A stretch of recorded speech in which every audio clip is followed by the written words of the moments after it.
میں ایک واقعہ آپ کو سناتا ہوں جو خود میرے ساتھ پیش آیا. میرے پاس کئی سال پہلے کی بات ہے، جرمنی سے ایک صاحب کا میرے پاس خط آیا اور انہوں نے اپنا حال یہ لکھا کہ میں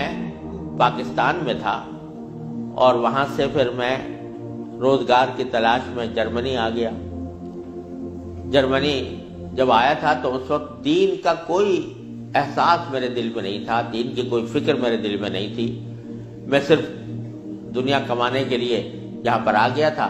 تو نہ اپنے دین کی کچھ خبر تھی، نہ معلومات تھی، نہ اس پر عمل تھا. لیکن یہاں پر رہتے رہتے میں نے ایک کرسچن لڑکی سے میرے تعلقات ہو گئے اور پھر میں نے اسے شادی کر لی. شادی کے بعد بھی کوئی دین کی طرف رغبت پیدا نہیں ہوئی، کوئی احساس پیدا نہیں ہوا. لیکن جب اولاد ہو گئی اور اولاد ذرا نشو و نما پانے لگی، ذرا سی وہ سمجھدار ہونے لگی، تو اس وقت میں نے دیکھا کہ میری کرسچن بیوی وہ اولاد کو کرسچینٹی پڑھا رہی ہے اور کرسچینٹی کی تعلیم دے رہی ہے. تو اس وقت میرے دل کا اندر کا سویا ہوا مسلمان جاگا کہ یہ میری اولاد ہے اور یہ کرسچن بننے جا رہی ہے، میری بیوی اس کو کرسچینٹی پڑھا رہی ہے. تو میں نے اپنی بیوی سے کہا کہ تم اس کو یہ کرسچینٹی مت پڑھاؤ. بیوی نے کہا میں کیوں نہ پڑھاؤں، یہ میری بھی اولاد ہے اور میں اس کو حق سمجھتی ہوں، تو اپنی اولاد کو بھی ویسے ہی بنانا چاہتی ہوں. میں نے کہا نہیں، کرسچینٹی حق نہیں ہے، اسلام برحق ہے. تو اس نے کہا مجھے ثابت کرو کہ کیوں برحق ہے اسلام اور کرسچینٹی میں کیا خرابی ہے. تو اب میرے پاس علم تو تھا نہیں، مجھے اپنے دین کا بھی پتہ نہیں تھا، کرسچینٹی کا بھی پتہ نہیں تھا. لہذا جب وہ بات کرتی تو میں اس کا جواب دینے کے لیے کی پوزیشن میں نہیں تھا، اس کے سوالات کا جواب نہیں دے سکتا تھا، اس کے اعتراضات کا جواب نہیں دے سکتا تھا.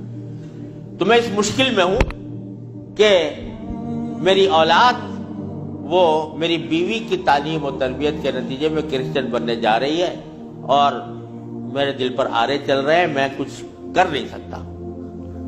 تو آپ مجھے کوئی طریقہ بتائیے. یہ خط میرے پاس آیا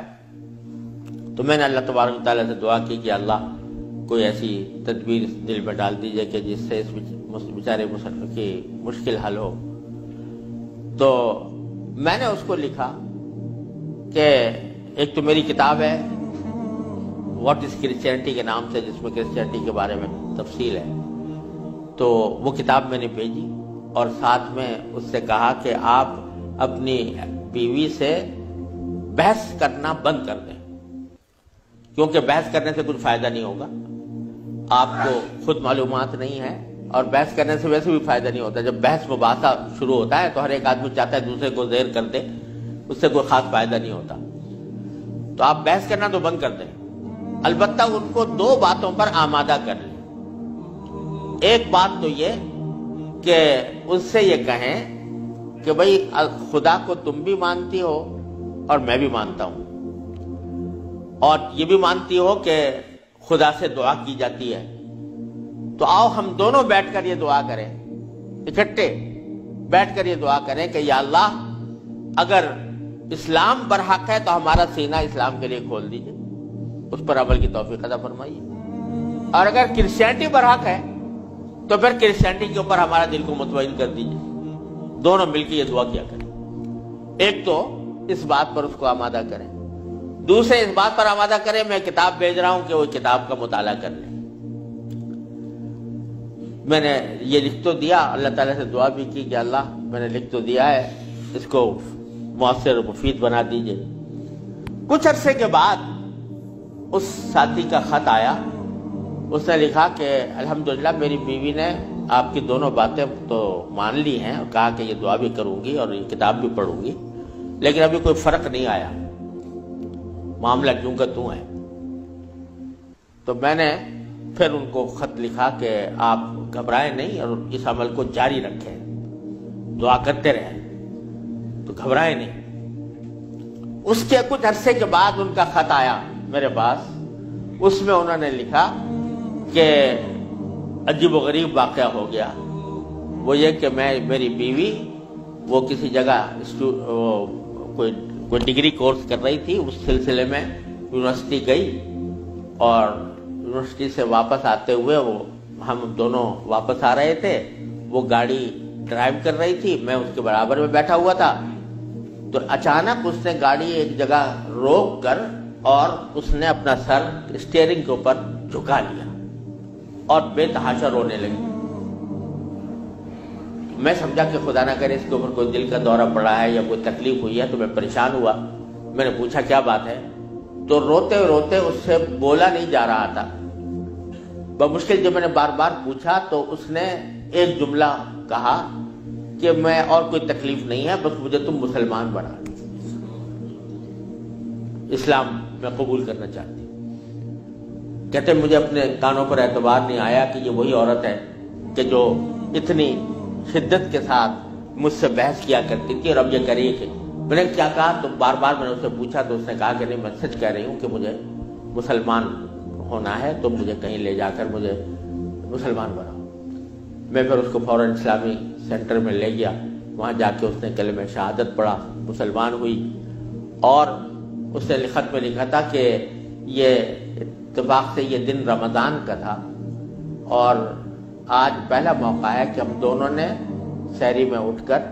ہم دونوں نے اکٹھا روزہ رکھا ہے، اور آپ کو خط لکھ رہے ہیں، اور دوسرا خط میری بیوی کی طرف سے ہے۔ تو دوسرا خط اس کے ساتھ تھا اس کی بیوی کی طرف سے، اور اس نے مجھے لکھا تھا کہ میں آپ کا شکریہ ادا کرتی ہوں کہ آپ نے مجھے ایک ایسا طریقہ بتایا جس کے ذریعے اللہ تبارک و تعالی نے مجھے ہدایت عطا فرمائی۔ تو یہ میرے خود اپنے ساتھ پیش آیا ہوا واقعہ ہے۔ اللہ تعالیٰ سے اگر ہدایت مانگی جاتی ہے وہ دعا رد نہیں ہوتی۔ یعنی بہت سی دعائیں جو ہم دنیا کے لیے مانگتے ہیں کہ یا اللہ ہمارا روزگار لگ جائے، ہماری دولت میں اضافہ ہو جائے، اس میں ضروری نہیں کہ اللہ تبارک و تعالیٰ وہی چیز دے دیں جو آپ نے مانگی ہے، اس لیے کہ بعض اوقات اللہ تعالیٰ کے علم میں ہوتا ہے کہ یہ چیز اس کو دیں گے تو اس کے لیے نقصان دہ ہوگی، کوئی اور چیز دے دیتے ہیں، اس سے اچھی چیز دے دیتے ہیں۔ بعض مرتبہ آدمی مانگتا ہے کہ مجھے میری دولت میں اضافہ ہو جائے، لیکن اللہ تعالیٰ جانتے ہیں کہ اس کی دولت میں اضافہ ہوگا تو پتہ نہیں یہ کس وادی میں جا کے گرے گا، لہذا وہ نہیں دیتے اس کو،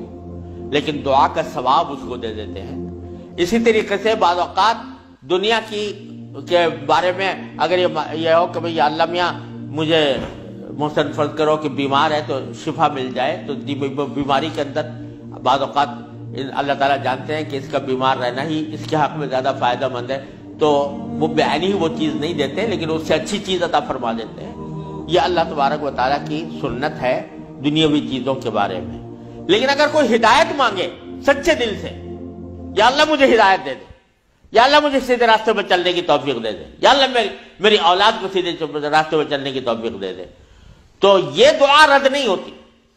اور یہ دعا ضرور قبول ہوتی ہے بشرطے کہ مانگنے والا ہو،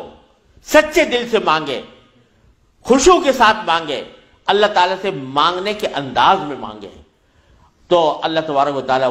وہ دعا رد نہیں فرماتے۔ بلکہ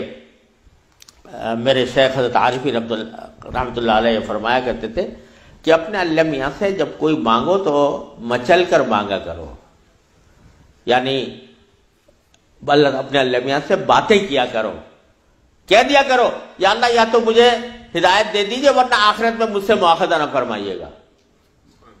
یا تو مجھے ہدایت دے دیجئے، گناہوں سے بچا لیجئے، اپنی نافرمانیوں سے بچا لیجئے، یا پھر آخرت میں میری گرفت نہ فرمائیے گا۔ تو بندہ جب اس طرح مانگتا ہے تو اللہ تبارک و تعالی ضرور عطا فرماتا ہے، ہدایت ملتی ہے، اور ساتھ ساتھ یہ کہ وہاں پر آپ کے لیے ایک عذر ہو جاتا ہے کہ یا اللہ میں نے تو آپ سے مانگا تھا اور کہا تھا کہ مجھے ہدایت دے دیجئے، میرے گناہ چھڑوا دیجئے مثلا۔ تو آدمی اپنی سی کوشش کرے اور باقی کام کے لیے دعا کرے، صرف دعا بھی کافی نہیں ہوتی، اپنی سی کوشش بھی ضروری ہے۔ جیسے میں نے وہ یہ مثال دی تھی تو میں نے ساتھ میں اس کو کتاب بھی دی تھی، ایسا نہیں کہ صرف دعا ہی پر اکتفا کرے، بلکہ تھوڑا سا طلب اس کے اندر پیدا ہو، کہ طلب بھی ہو، طلب ہو اور اس طلب کے لیے کوئی عملی اقدام اپنا سا کرے، اس کے بعد اللہ تعالیٰ سے مانگے تو اللہ تعالیٰ رد نہیں فرماتے۔ حضرت مولانا رومی رحمۃ اللہ علیہ فرماتے ہیں، مثنوی والے مولانا رومی فرماتے ہیں کہ دیکھو حضرت یوسف علیہ السلام کا واقعہ دیکھو کہ ان کو جب زلیخا نے ورغلایا، گناہ کے اوپر آمادہ کرنے کی کوشش کی، تو قرآن کریم میں ہے کہ اس سے پہلے اس نے سارے دروازوں پر تالے ڈال دیے تھے، غلقت الابواب، سارے دروازوں پر تالے ڈال دیے تھے، اور پھر حضرت یوسف علیہ السلام کو بہکایا، ورغلایا۔ تو حضرت یوسف علیہ السلام آنکھوں سے دیکھ رہے تھے کہ سامنے دروازوں پر تالے پڑے ہوئے ہیں، نکلنے کا راستہ نہیں ہے، لیکن انہوں نے یہ سوچا کہ میرے بس میں اتنا ہے کہ دروازے تک چلا جاؤں، بھاگ گئے، تو بھاگ گئے، دروازے تک پہنچ گئے، اور وہاں جا کے مانگا اللہ تعالیٰ سے کہ یا اللہ یہاں تک پہنچنا تو میرا کام تھا، آگے دروازے سے باہر نکالنا اور اس گناہ سے مجھے بچانا آپ کا کام ہے۔ تو نتیجہ یہ ہوا کہ دروازے کے تالے ٹوٹ گئے